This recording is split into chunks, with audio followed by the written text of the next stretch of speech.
Hey, what's up? Once again, this is Benji that will be your aspirant vlogger for today. Ayan. Once again, kasama ko si Lula Ising. Yan, maraming nakamiss kay Lula dahil matagal kami hindi nakapag-upload.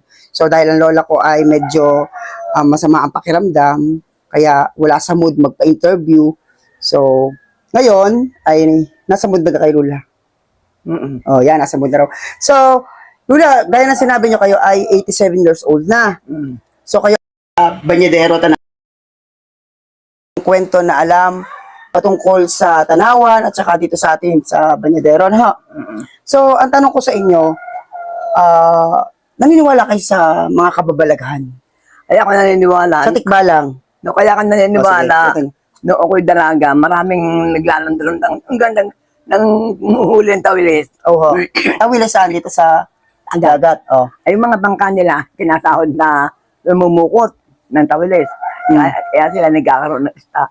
Ngayon, di ipon-ipon sa amin. Marami na Yun, mga alas 11 11 ng umaga? ng gabi. Ng gabi. Gabi, naglalandron eh. Eh sabi nung ay mga nanlulo kong nasa amin, naglalandron niya. Aba, yan na naman ang puta. Ako'y talagang tinatapatan. Ay, ang tawa ng tigbalang talaga nakakatakot. Ang lakas ang tunog. Sabi ko, mamay, yung kita naghuntig ba ng abay, oo. Ako'y kinakati niya naman yan. Teka, ano kang kalasi ho noon? Hindi mo alam. Ang mukha niya ni tao, ang paa niya ni apat. Apat ni kabayo. So, ibig sabihin, ang katawan ay Yung katawa ay tao, taas, ang pababa. nakakita na kayo na mismo, na aktual. Ay, hindi ko nakikita. Basta sila ang nagsasalita sa akin na nakikita nila. So, ibig sabihin, At saka, pinukwento lang sa inyo. oo, ay, dalaga pa ako noon, ito totoo nangyayari sa kanya.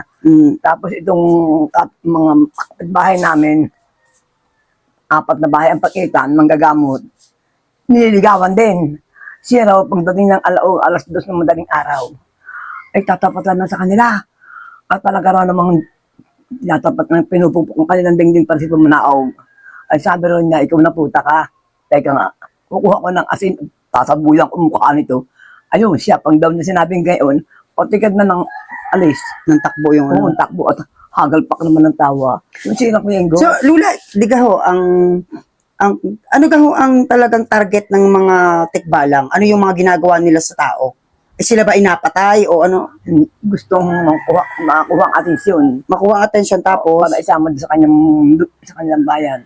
parang, Yan meron daw, meron silang parang kanilang lugar. Parang lugar na doon ko dadalhin. Tapos, hindi na makikita dito sa lupa. Hindi makikita sa lupa. Pero, pag ikaw naman ay kumain at nagsalita ka ng bakit ito inyong kumakain ay walang asin, yan, nagbabalik ang isip mo. Pero yun. Dahil ganito naman si Sirang Mamay. Sirang Mamay naman, ako'y dalaga pa rin ako doon sa kanduran ng bahay namin. May puno ng kamatsili. Ang ilalim ay guhab. Guhab. Ito naman Sirang Mamay, na aman tatay, malabo ang mata, ay pagkagabi, tungkod na ang ikinakapa pag dudumi siya. Ngayon, sa kagagayon ng kagayon, nahila siya ng tigbalang doon sa lugar na yung puno ng kamatsiling, ilalim. Kaya pagtataka ng tao, ba't di napaparito? Ay di ngayon, may nakasagsabi, hangganaan nyo nakita ang iyong ama at pupunta na sa likod ng bahay, tatain ngayon wala na. Nako, baka yan nahihila ng tigbalang, ay kumuha kayo ng turutot. Turutot? Ano turutot yun? Yung turutot na parang sungay ng kalabaw. Tawagan ninyo doon. At pag inarinig noon, magbabalik ang isip noon, aahon yan, ay biro mo bigay niya ang ginawa. Nakaw, nung umakaw, hindi makaahot, at puro tinig Ay di ginigyan ng siya nilagyan ng hanggang para makatungtong yung matanda at inakay. Ayun. Nasaan siya? Hindi napahulog sa paghuhukay. Doon sa parang angbang. Tapos ang sabi, inatikbalang. Oo, ang sabi. O baka naman nahulog lang. Hindi. Sila daw ay ganare. Sila daw ay pupunta sa likod ng bahay. Sila daw dumi. Ay para daw mayroong nag-akay na kanyang tungkod. Na? Ng tao. Ay di siya nga raw tuloy ang lakad niya. Doon naman ang dinaan por tinikan. Ang pinagtataka niya, hindi siya dati tinik.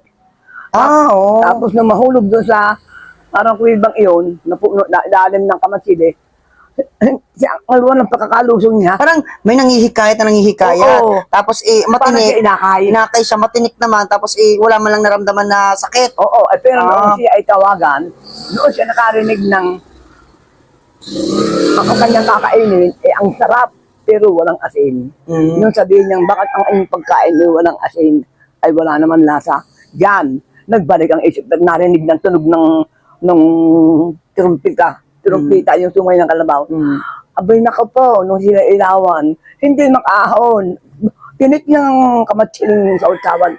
Ay, ang ginawa ng mga tao, bigyan merong hagdan kalamansi. Mhm. Hinudugan noon at pag apat na bayitang doon pinatungtong para makahon. Yun ang aking karanasang hindi ko malilimot na kung tatanong sa akin, ito na nangyari yun. Nakausap natin si Lula tungkol sa tikbalang noong unang panahon nila. So may karanasan siya. So yun guys, sa susunod na kwentuhan namin ni Lula, ay subaybayan nyo ulit. Once again, this is Benji at ang aking Lola Ising. Thank you so much. Oh.